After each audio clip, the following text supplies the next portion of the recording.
Hi friends అందరికీ ఎలా ఉన్నారు? బాగున్నారా? నేనైతే బాగున్నాను.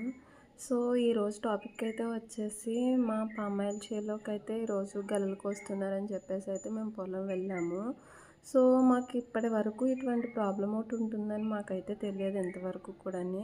సో, మేము సగం వరకు అయితే కాయలు ఏరుతూ ఉండగా మా చేనుకి సంబంధించి అటు సైడు అంటే ఒక్కొక్క ఏరియాకి ఒక్కొక్క ఫీల్డ్ మ్యాన్ ఉంటారు కదా! అలా ఏ ఏరియాకి సంబంధించిన ఫీల్డ్ మ్యాన్ ఆ ఏరియాలో తోటలకైతే ఒక్కొక్కసారి చెక్కింగ్‌కి వెళ్తూ ఉంటారు.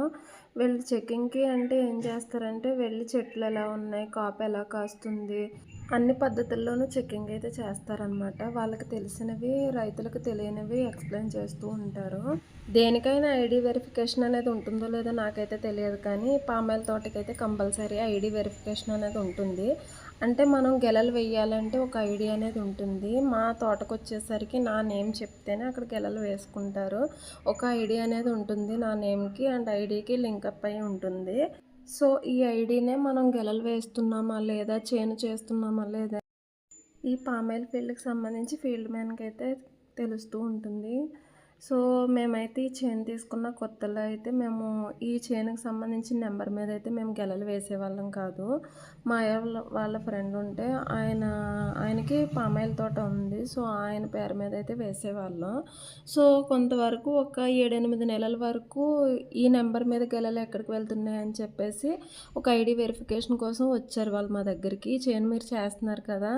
గెలలు ఎక్కడేస్తున్నారు ఏంటి మాకు ఇంకా యాడ్ అవ్వట్లేదని చెప్పేసి వాళ్ళు అడిగితే అప్పుడు మేము చెప్పాము.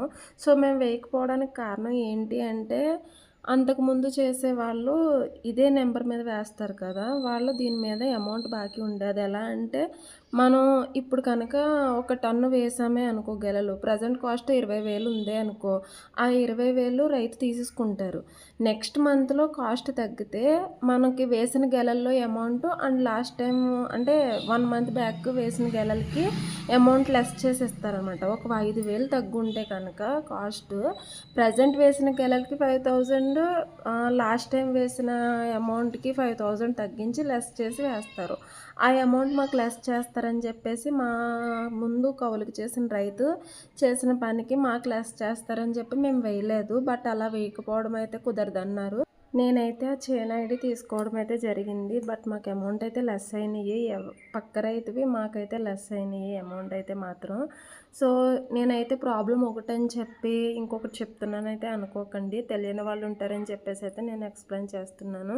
సో, ఫస్ట్ ఆఫ్ ఆల్ ఇక్కడ ప్రాబ్లమ్ ఏంటి అంటే ఒక 1 మంత్ నుంచి కూడా రిపీటెడ్‌గా అయితే చూస్తున్నాం మేము చేలో అయితేని. చెట్టుకు కింద భాగంలో ఉన్న ఆకులైతే డౌన్‌లో ఉండటం కామన్ అది.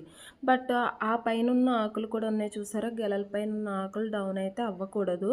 సో, మా అయితే ఏం చెప్పేవారంటే తడి అనేది తక్కువగా ఉండటం వల్ల ఆకులు డౌన్ అవుతున్నాయి అని చెప్పేసి రైతుతో మాట్లాడి మోటార్ కూడా రిపేర్ చేయించడం జరిగింది. అయినా సరే ఈ ప్రాబ్లమ్ అనేది అలానే ఉంటుంది. ఇదొకటి కాకుండా ఒక చెట్టు నుంచి ఒక చెట్టుకి సేమ్ ఇదే ప్రాబ్లమ్ రిపీట్ అవ్వడం అయితే జరిగింది.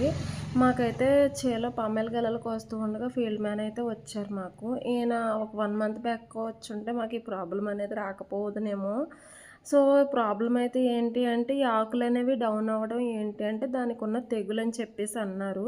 ఇది ఒక చెట్టు నుంచి ఒక చెట్టుకు పాకే అవకాశం ఉంటుందని కూడా ఎక్స్‌ప్లెయిన్ చేశారాయన. ఇదేంటి ఇలా చెప్పడం ఏంటి అని చెప్పేసి మేము కొంచెం భయపడ్డాము. ఎందుకంటే మళ్ళీ రైతుకి మనం సమాధానం చెప్పుకోవాలి కదా! ఇలా అని చెప్పి. ఏంటి దీనికి మందేమన్నా ఉందా అంటే ఉన్నాయని చెప్పారు. ఒక ఎకరానికొచ్చి 2,000 పైనే అవుతాయన్నారు. సో, మావైతే మాత్రం మొత్తం 9 ఎకరాలు లెక్కేసుకోవాలి. సో, ఈ ప్రాబ్లమ్ ఎలా పోతుంది ఏంటి అని చెప్పేసి ఒకళ్ళ దగ్గరే మనం సజెషన్ తీసుకోవడం అయితే కరెక్ట్ కాదు కదా! సో, అందుకని చెప్పేసి ఇలా పామాయిల్ చేలు ఎవరికైతే ఉన్నాయో వాళ్ళ దగ్గరికి వెళ్ళి ఎంక్వైరీ చేశారు మా అయితేని. ఈ ప్రాబ్లమ్ ఎందుకొస్తుంది ఏంటి అంటే ఒకళ్ళైతే యూరియా అనేది ఎక్కువ వేయడం వల్ల వస్తుందని చెప్పారు. ఒకళ్ళైతే నేల తీరువని చెప్పారు. సో, ఇదైతే మాత్రం యూరియా వల్ల, నేల వల్ల అయితే వచ్చిన ప్రాబ్లమ్ అయితే కాదు. గాలిసురైతే వస్తాయి.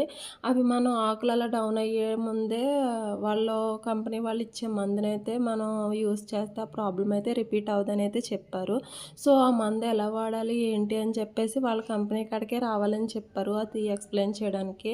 సో ఆ మందు ఏంటి, ఎలా వాడాలి అనేది నేను నెక్స్ట్ వీడియోలో అయితే చెప్తాను.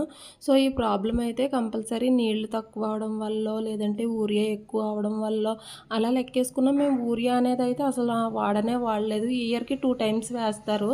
సో మేమైతే అది కాకుండా వేరే నార్మల్‌గా సహజ సిద్ధమైన ఎరువులైతే వాడాం మేము.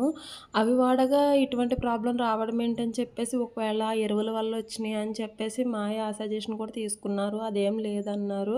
సో మనకేంటంటే ప్రాబ్లం ఇలా కనిపిస్తూ ఉండగానే ఆకులు అనేవి డౌన్ అవ్వడం వల్ల గెలలు వేయడం తగ్గిపోతుంది చెట్టు అయితే మాత్రం. సో ఎప్పుడైతే గెలలు వేయడం మానేస్తుందో అది కొంచెం కొంచెంగా చెట్టు అనేది దాని రోజుల్లో తగ్గించుకు వస్తుంది. అలానే చనిపోవడం కూడా జరుగుతుందని చెప్పారు. మాకైతే ఒక 1 మంత్ బ్యాక్ అయితే మాత్రం ఒక 5, 6 చెట్లు కనిపించేవి. ఈ ప్రాబ్లం వచ్చిన తర్వాత మొత్తం చెక్ చేస్తే ఒక 24 చెట్లు అయితే కనిపించినాయి. ఇలాగా ఒక చెట్టు నుంచి ఇంకో చెట్టుకు వచ్చే అవకాశం ఉందని చెప్పేసి అన్నారని దీనికి ఎంత ఖర్చైనా మందైతే మాత్రం తీసుకుని దాన్ని నార్మల్ చేయాలని అయితే అనుకుంటున్నాము. ఎప్పుడూ రిపీట్ అవ్వని ప్రాబ్లం కాబట్టి ఇది ఎంతవరకు సెట్ అవుతుంది అనేది మాత్రం తెలీదు.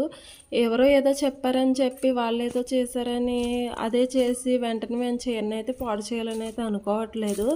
మనుషుల విషయంలో అయినా చెట్ల విషయంలో అయినా ఒకరికిద్దరి కంటే ఎక్కువ వాళ్ళు చెప్పే మాటలను బట్టి తీసుకుని మనం సజెషన్ తీసుకోవాలని అయితే మేము అనుకుంటాము. సో చేను విషయంకి వచ్చేసరికి రైతును కూడా అడిగాము, చేను రైతునైతేని.